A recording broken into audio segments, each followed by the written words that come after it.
Coming up next, It's the Super Smash Brothers Christmas History Lesson on Cartoon Network. Hey, you want to see something?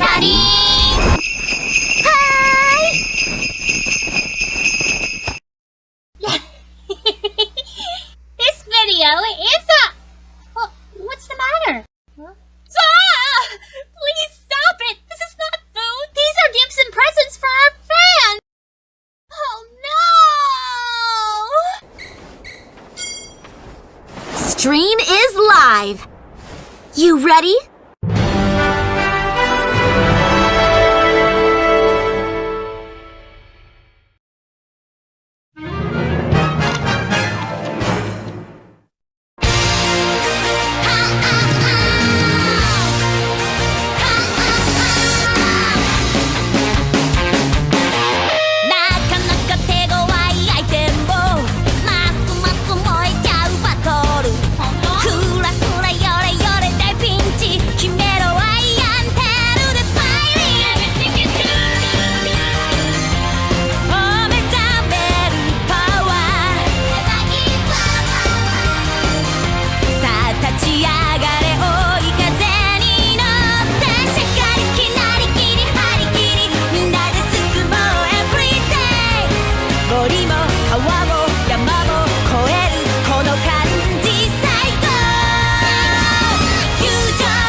Kimberly. Hey everyone, this is Olugata Phoenix.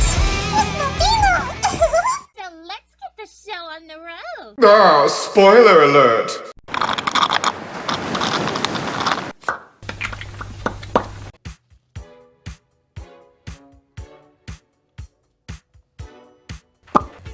Shake well.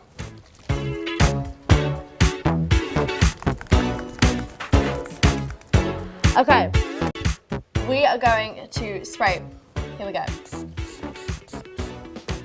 Good. Okay, I'm ready to go now. Seriously?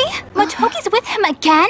What makes him so special? He's just the new guy. You heard that? Oh, I'm so embarrassed. Well, I know Motoki. He and I go to college together. A few moments later. I haven't really seen him lately. That guy supposedly goes to our college too. But I've never seen him there, and my friends haven't either. Hey, Deku! Janina? Yes! It's time!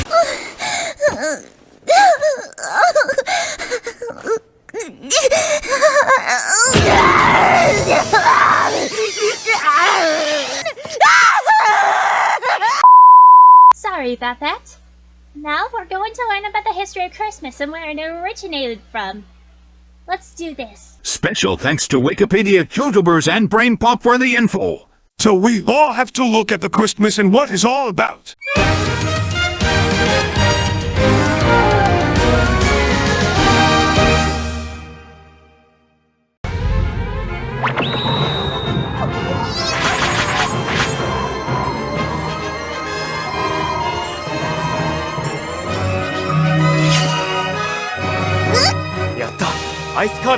Christmas actually was at the beginning of the birth of Jesus Christ. The Gospels of Luke and Matthew describe Jesus as being born to Bethlehem to the Virgin Mary. In the book of Luke, Joseph and Mary traveled from Nazareth to Bethlehem for the census, and Jesus was born there and placed in a manger.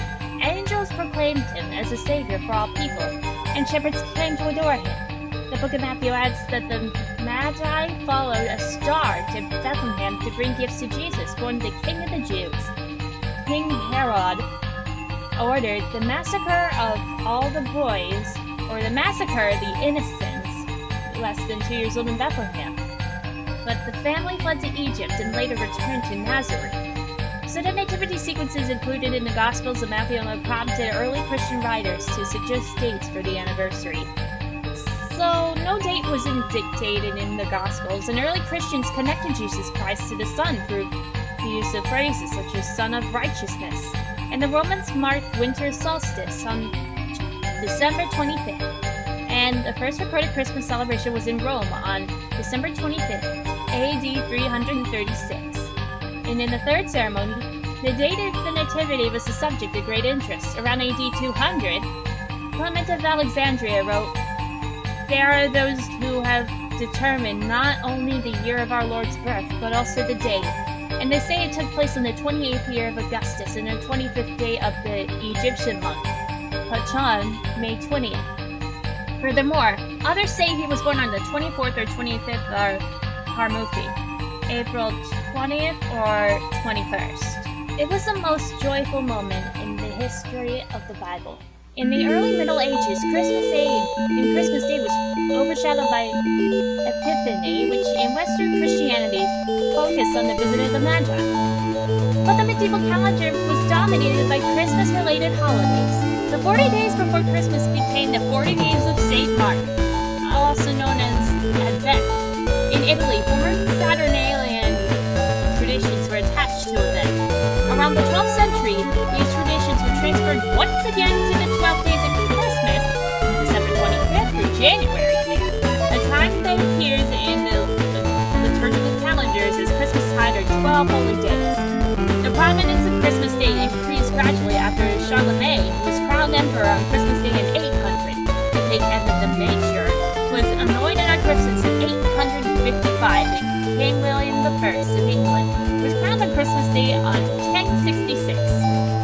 By the High Middle Ages, the holiday has become so prominent that the chroniclers routinely noted where various magnates celebrated Christmas.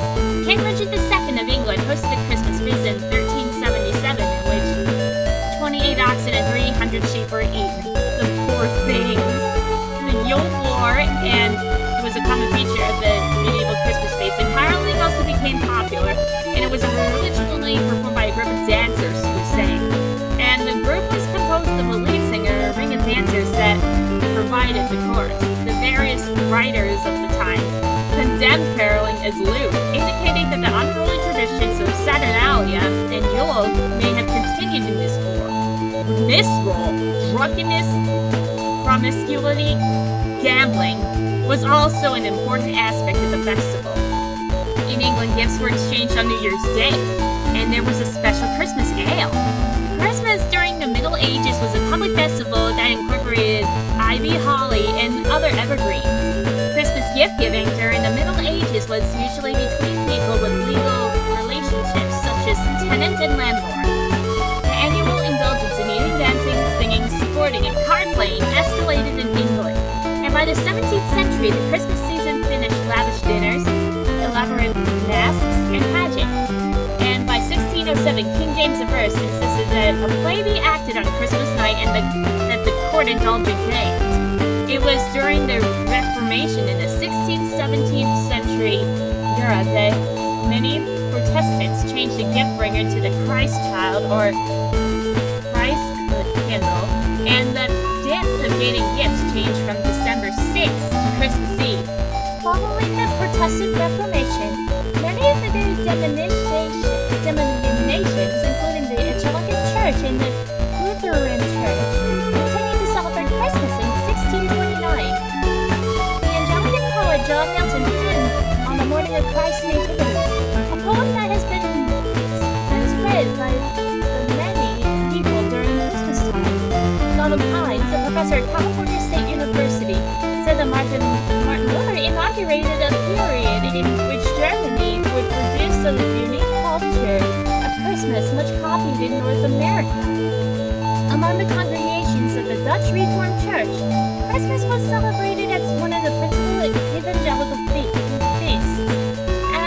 However, in the 17th century of England, some groups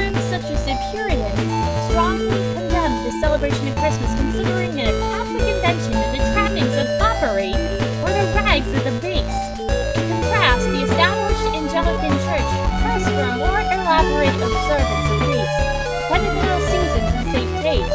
The calendar reform became a major point of contention between the Anglican Party and the Puritan Party.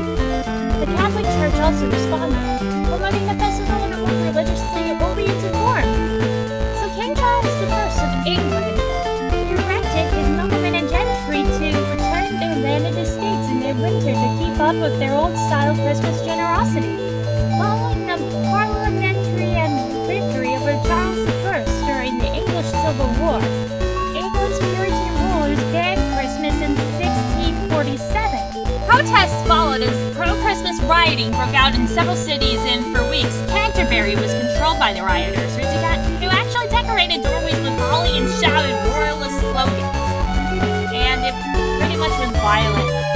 The book, The Vindication of Christmas, which was in London and published 1652, argued that the Puritans, and makes note of old English Christmas traditions, dinner, roast apples on the fire, card playing, dances with plowboys and maidservants, old Father Christmas, and carol singing.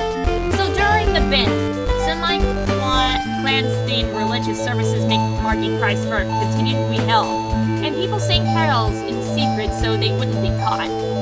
The restoration of King Charles II in 1660 ended the ban, and so Christmas was again freely celebrated in England. Many Calvinist clergymen disapproved of the Christmas celebration. As such, in Scotland, the Presbyterian Church of Scotland discouraged the observance of Christmas, and although James VI commanded its celebration in 1618, attendance at church was scant. The Parliament of Scotland officially abolished the observance of Christmas in 1640, claiming that the church had encouraged all of its superstitious observation of days. Whereas in England, Wales, and Ireland, Christmas Day is a common law holiday, having been a customary holiday since the time immemorial. It was not until 1871 that it was designed as a bank holiday in Scotland. Following the restoration of Charles II, Moore Robin's Almanac contained a line, "Now thanks to God for Charles' return, whose absence made the old Christmas mourn, for then we scarcely did it know, whether it Christmas were or no." And so, the diary of James Woodford from the latter half of the 18th century details the observance of Christmas and celebrations with the season for hundreds of years. And as in England, Puritans in colonial America staunchly opposed the observation of Christmas. The Pilgrims of New England pointedly spent their first December 25th in the New World working normally. Puritans of the Cotton Mather condemned Christmas both because Scripture did not mention its observance. Because Christmas celebrations of the day often involve boisterous behavior. Many non-Puritans in New England deplore the loss of the holidays enjoyed by the laboring classes in England. Christmas observance was outlawed in Boston in 1659. The ban of Christmas observance was revoked in 1681 by English Governor Edmund Andros. And it was not until the mid-19th century that celebrating Christmas became fashionable in the Boston region. At the same time, Christian residents of Virginia and New York observed the holiday freely. Pennsylvania Dutch settlers, predominantly Moravian settlers of Bethlehem, Nazareth, and Blitzen in Pennsylvania, and the Wachovia settlements in North Carolina were enthusiastic celebrators of Christmas. The Moravians in Bethlehem had the first Christmas trees in America as well as the first nativity scenes. Christmas fell out of favor in the United States after the American Revolution, when it was considered an English custom.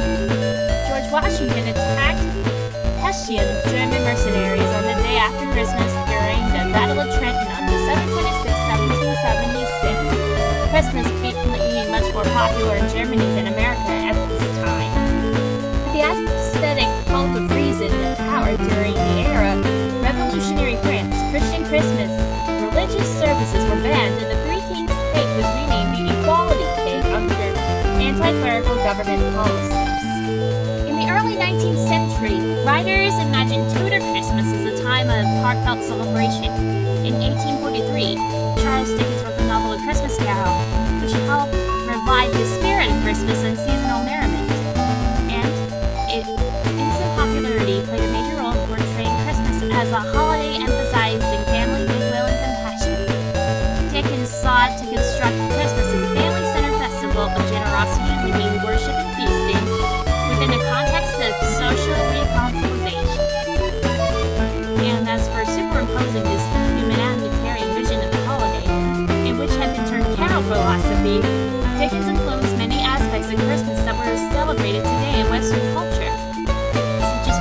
revelries, seasonal food and drink, dancing, games, and a festive generosity of spirit. A prominent phrase from the tale Merry Christmas was popularized following the appearance of the story. This coincided with the appearance of the Oxford movement and the growth of Anglo-Catholicism, which led a revival in traditional rituals and religious observances. The term Scrooge became a synonym for miser, with bah humbug dismissive the festive spirit. And in 1823, the first commercial Christmas card was produced by Sir Henry Cole. The revival of the Christmas Carol began in William Sandys' Christmas Carols in Ancient and Modern. The first appearance in print of the first Noel by Sundry Ships, Hark the Herald Angels Sing, and God Rest Ye Merry Gentlemen, first popularized in Dickens' A Christmas Carol. In Britain, the Christmas tree was introduced early in the 19th century by German-born Queen Charlotte. In 1832, the future Queen Victoria wrote about her delight at having a Christmas tree hung with lights, ornaments, and presents around it. And after her marriage to her German cousin Prince Albert, by 1941, the custom became more widespread throughout Britain. An image of the British royal family with a Christmas tree at the Windsor Castle created a sensation and was published in the Illustrated London News in 1848. A modified version of this image was published in Dottie's Lady's Book, Philadelphia, in 1850. By the 1870s, putting up a Christmas tree had become common in America. And Interesting Christmas has been revived in the 1820s by several short stories by Washington Irving, which appeared in his sketchbook of Jeffrey Crayon Jet, An Old Christmas. Irving's stories depicted a harmonious, warm-hearted English Christmas festivities experienced while staying in Aston Hall, Birmingham, England, and that had largely been abandoned. And he used to track vindication of Christmas of old English Christmas traditions that he had transcribed to his journal as a format of the story. In 1822, Clement Clarke Moore wrote the poem A Visit from State Greeting List, and the poem helped popularize the tradition of exchanging gifts and seasonal Christmas shopping began to economic importance. This also started the cultural conflict when this holiday's spiritual significance and its associated commercialism that some see as corrupting the holiday. And in her 1850 book, A First Christmas in New England, Harriet Beecher Stowe is a character who complains that the true meaning of Christmas was lost in a shopping spree. And while the celebration of Christmas was not yet customary in some regions of the United States, Henry Wadsworth Longfellow detected as transition state about Christmas here in New England in 1956. The old Puritan feeling prevented from being cheerful, hearty holiday, and though every year makes it more so. In Reading, Pennsylvania, a newspaper marked in 1861, even though our Presbyterian friends will have taken burials, steadfastly ignored Christmas, they threw open their church doors and assembled to celebrate the holiday of the Savior's birth. The First Congregational Church in Rockford, Illinois, although genuine of Puritan stock, was preparing for a grand Christmas jubilee. A news correspondent reported in 1864. By 1860, 14 states, including several from New England, had adopted Christmas as a legal holiday. In 1875, Louis Craig introduced the Christmas card to America. He had been calling the father of the American Christmas card. And in June 28, 1870, Christmas was formally declared as the United States federal holiday. During the First World War, in particularly, but not exclusively, in 1914, a series of informal truces took place here Christmas during opposing armies. The truces, which were organized spontaneously by fighting men, ranged from promises not to shoot, shout at the distance in order to ease the pressure of war through that day by friendly socializing, gift giving, and even a sport between enemies. These incidents became a well-known and semi-mythologized part of popular memory. They have been described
versions of the giver from church history and folklore, especially St. Nicholas, merged with the English character Father Christmas to create the mythical character known to the rest of the English-speaking world as Santa Claus. And in English and later British colonies of North America and later in the United States, British and Dutch versions of the gift giver merged further. For example, in Washington Irving's History in New York, Sinterklaas was angelicized into Santa Claus. It was a name first used in the United States press in 1773, but lost its bishop's approval, and it was at first pictured as a big-bellied Dutch sailor with a pipe in a green winter coat. Irving's book was a parody of the Dutch culture of New York, and much of his portrait is his joking invention. Irving's interpretation of Santa Claus was a part of a border movement to tone down the increasingly wild Christmas celebrations of the era, which included aggressive home invasions under the guise of sailing, substantial pre-martial sex, leading to shotgun weddings in areas where the Puritans, gaining in power and firmly opposed to Christmas, still held some influence, and public displays of sexual deviancy. The celebrations of the era were derided by both upper-class merchants and Christian Puritans. In 1821, the book, A New Year's Present to the Little Ones from 5 to 12, was published in New York. It contained Old Santa Claus with much delight, an anonymous poem describing Santa Claus on the reindeer sleigh, bringing rewards to children. Some modern ideas of Santa Claus became seemingly canon after the anonymous publication of the poem A Visit from St. Nicholas in the Troy, New York Sentinel on the 25th of December, 1823. Clement Clark Moore claimed authorship, though some scholars argue that Harry Livingston Jr. was the author. St. Nick is described as being chubby on top, a bright, jolly old elf with a round little belly that shut when he laughed like a bowl full of jelly, and in spite of which the miniature sleigh and the tiny reindeer still indicate that he is physically diminutive. The reindeer were also named Dasher, Dancer, Prancer, Vixen, Comet, Cupid, Dunner, and Blitzen. Dunder and Blitzen came from the Old Dutch words from thunder and lightning, which were later changed to the more German sounding Donner and Blitzen. By 1845, Kris Kringle was a common variant of Santa in parts of the United States. A magazine article from 1853 describing American customs to British readers refers to children hanging up their stockings on Christmas Eve for a fabulous personage whose name varies. In Pennsylvania, he is usually called Christkinkle, but in New York, he is St. Nicholas or Santa Claus. The author quotes Moore's poem in its entirety, saying that its descriptions apply to Christkinkle too. But as the years passed, Santa Claus evolved into a large, heavy-set person.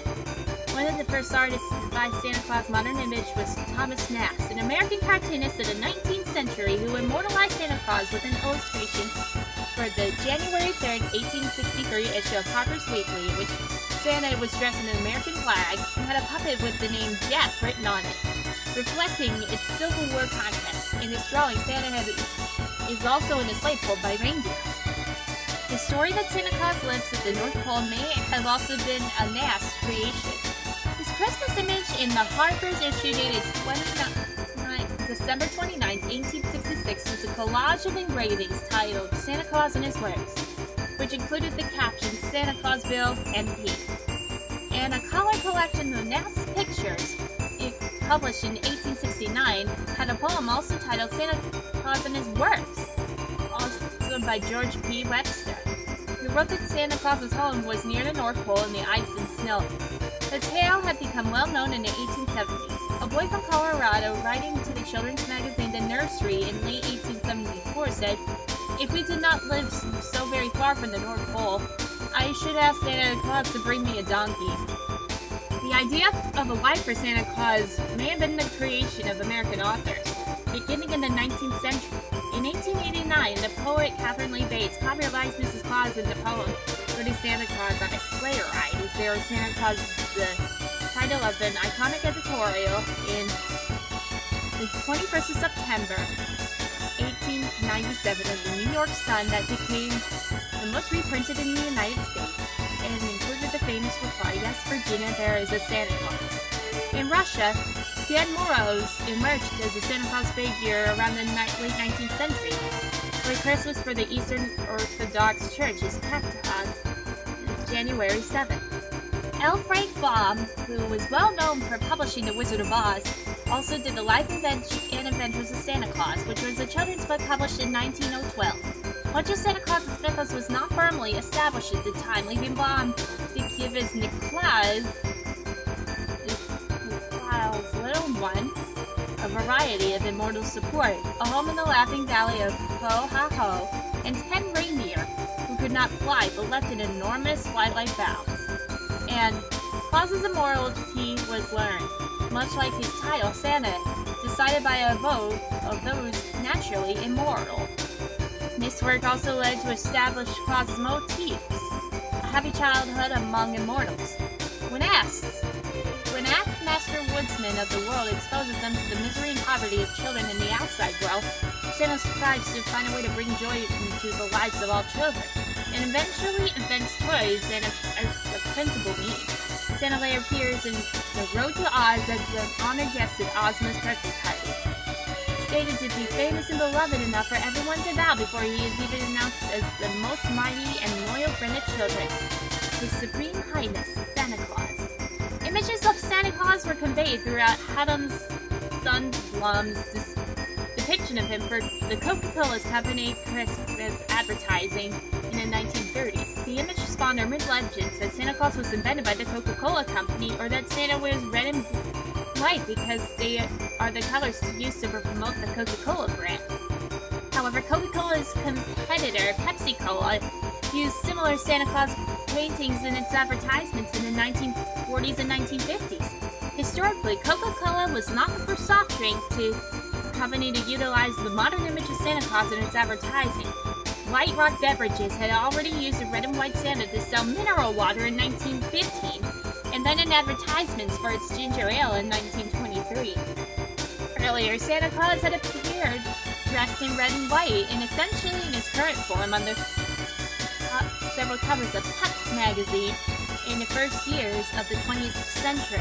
The image of Santa Claus as a benevolent character became reinforced with its association with charity and philanthropy, particularly by organizations such as the Salvation Army.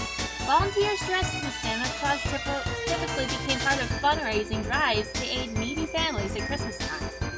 In 1937, Charles Howard, who played Santa Claus in department stores and parades, asked if Charles Howard established a Charles Howard Santa School, where the oldest and continuously run such school in the world.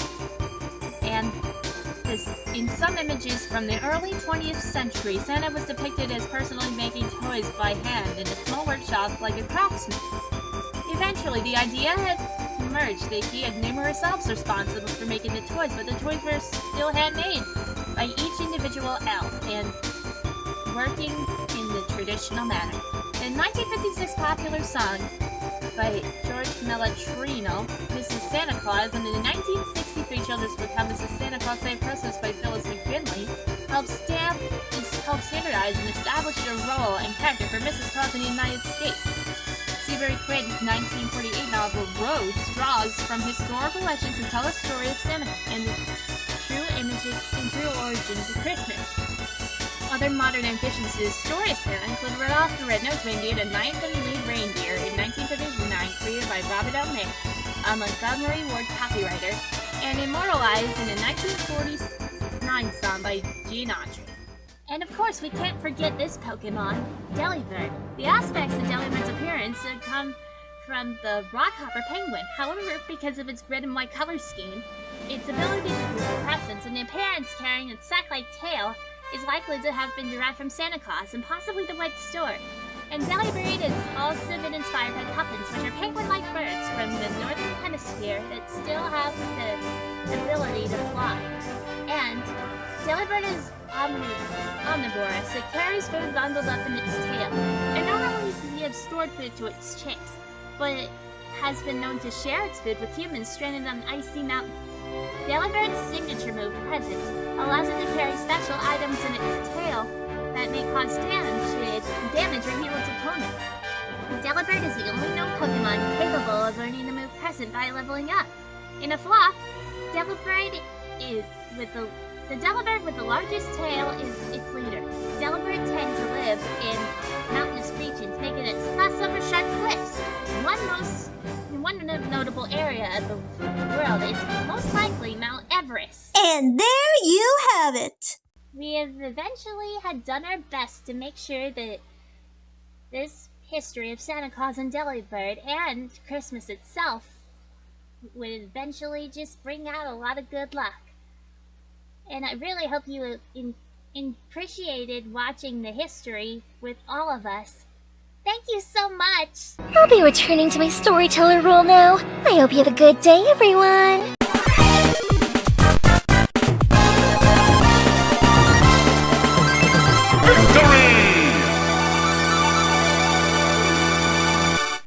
Thank you so much for watching, everyone. What do you think? If you appreciate it, please be sure to super smash that like button. And be sure to follow my social media platforms in the description below and Team Life Light's fandom channels. Please be sure to leave a comment below and please give us your open-minded thoughts. Because we here at Team Life Light's fandoms do not condone harassment, violence, or trolls allowed. Or otherwise, Red Howick from Comedy Central's The Ren and Stimpy Show will haunt you down till the ends of the Shadow World. Please be sure to subscribe to our videos and click the notification bell. You'll never miss a video the second it goes live on YouTube and Google. With that being said, thanks for watching and I'll see you all next time. Bye-bye!